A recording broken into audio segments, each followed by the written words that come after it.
Hey guys, Dirt Bike Girl here. If you don't know, my name is Jessie, and I'm in the shop today because it's snowing outside. It was almost 60 degrees yesterday, and today it's snowing. You know what they say, if you don't like the weather, wait 5 minutes. I don't like the weather. But today, we are going to see what my dad's up to. And I can't wait to show you the bike on this bench. It's one of my wish list bikes. So this is something I've been looking forward to being able to ride and try out. See if this is the bike I want. As you guys know, I'm looking for a new bike. We got this one in about a week ago. There was an issue with it. It kept stalling out. It's also leaking gas. So we are gonna see what's up with it today. But once it's ready, I'm gonna try it out. We brought it in to flip it, but we might be keeping this one. Anyways, here it is.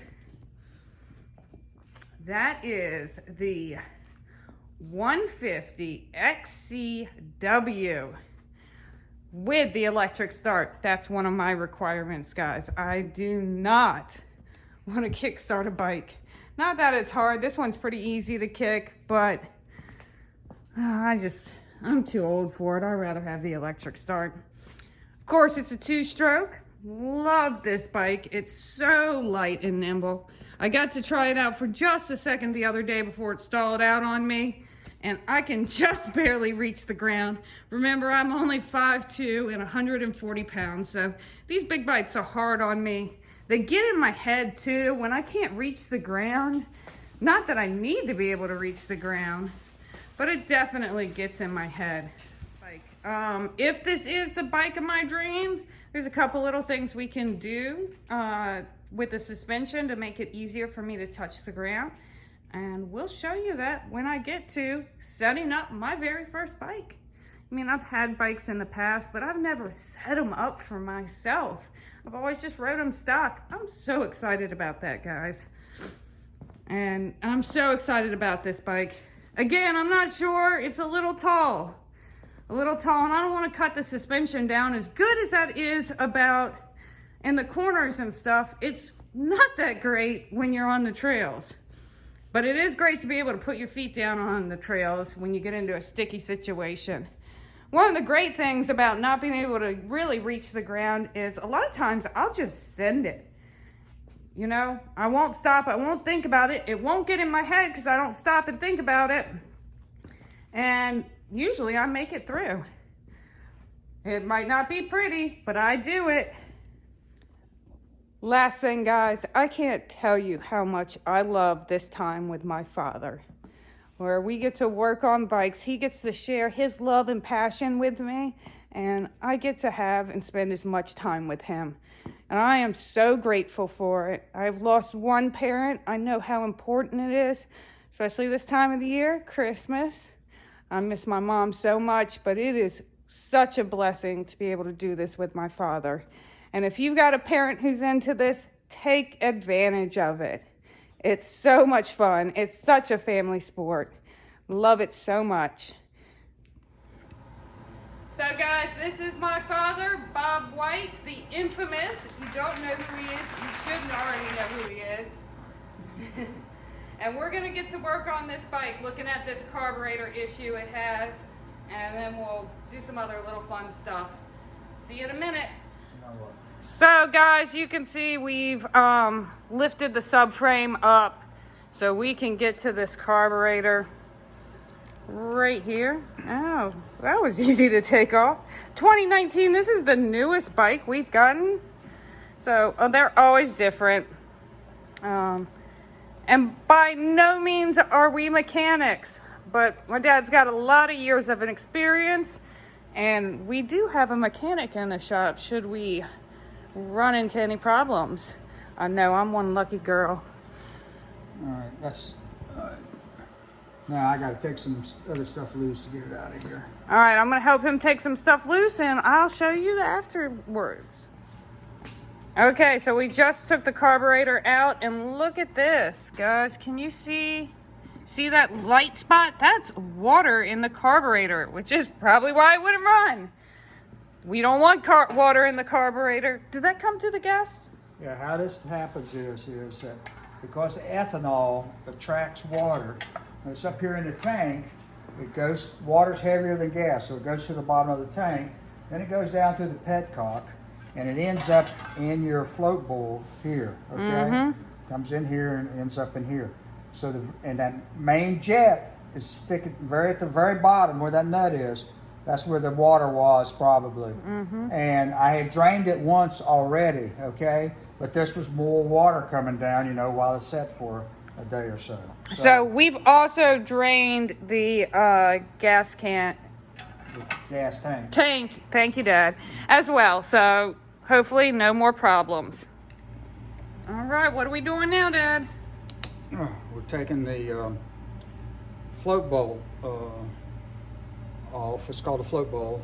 It's on the bottom of the carb. Yeah, it's upside down right now, guys. Upside down.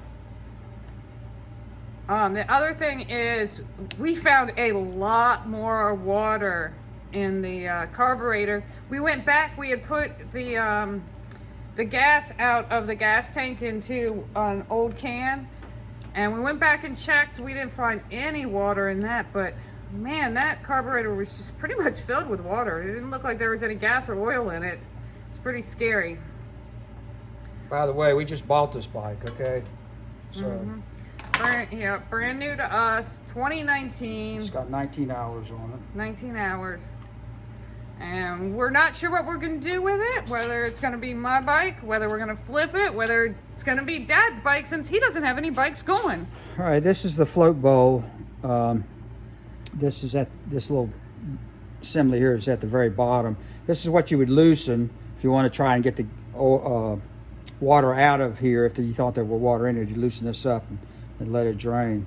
And there's other ways to drain these on different carburetors, but that's the way you drain this one. This one's got a little bit of something in it, a little bit of green stuff in it.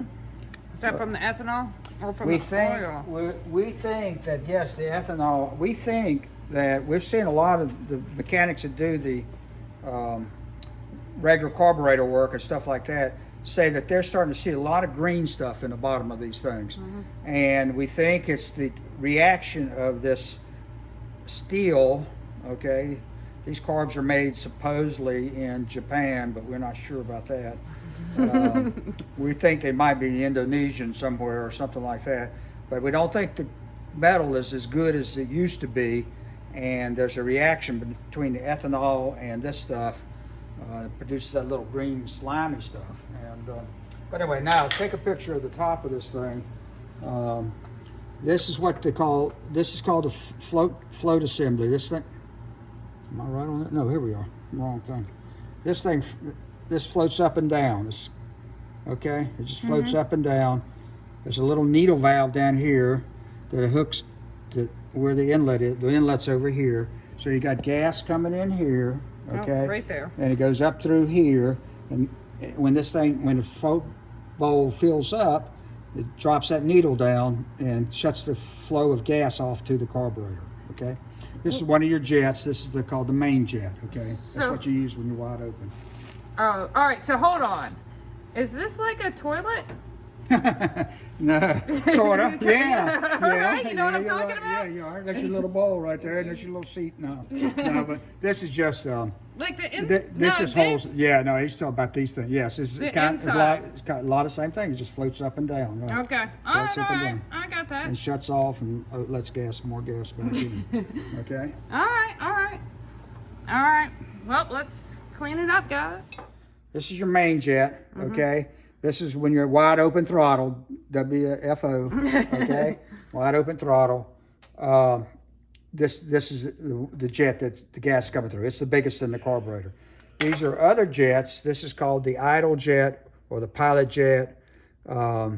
This gets clogged a lot because it's got a little bitty opening that lets gas go through.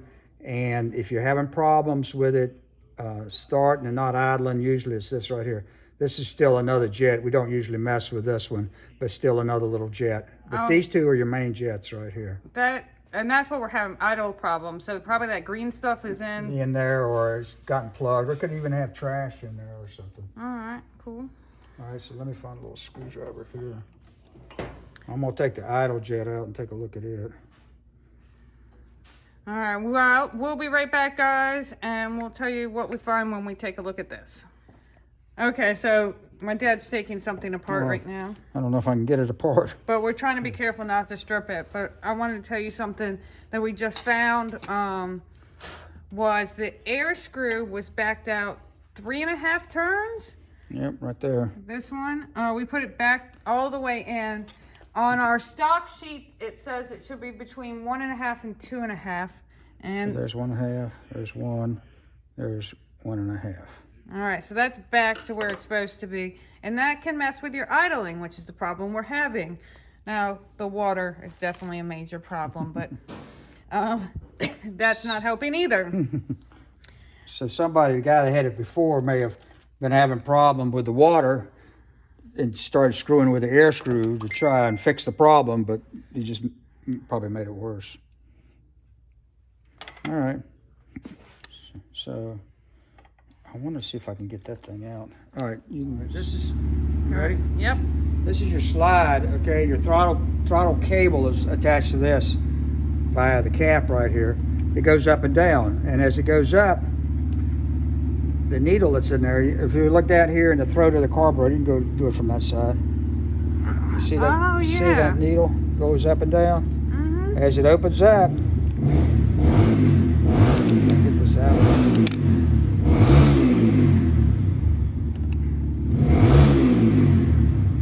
I can't get my hands around that thing. Did you get it? Okay. All right, so see how this needle's tapered? Okay, so as you raise it, it lets more gas out. Okay, all right. So the needle controls the gas flow from about 1/4. When it starts open, it's about at 1/4 throttle, all the way up to about 3/4 throttle. When you're WFO, wide open throttle, then this thing's out of play. It doesn't really do anything more. Your main jet, which we looked at before, your main jet is doing all the gas flow. All right. Okay. Well, that's cool. All right, now let's see here.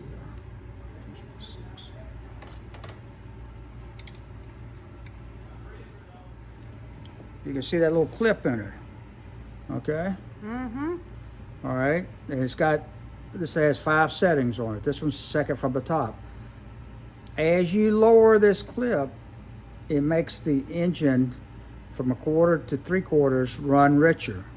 Okay, so as you drop that clip, let's say you dropped it right down to the bottom, it would raise this needle up to that much and it would make it run richer. Okay, it just changes it doesn't change the taper, of course, but it changes the taper as it goes through the jet itself. So we want to look at the specs now and see where that's supposed to be set. Okay. Now. So when you're putting the carburetor back in, you'll notice there's a little indentation up here. It's called an index, and it fits right there. Okay, so this makes sure that makes the carburetor lined up in the right position. So if you put it in like over here, it might be cocked too much or the other way, but right there it should be in the right position. Okay. Whoops.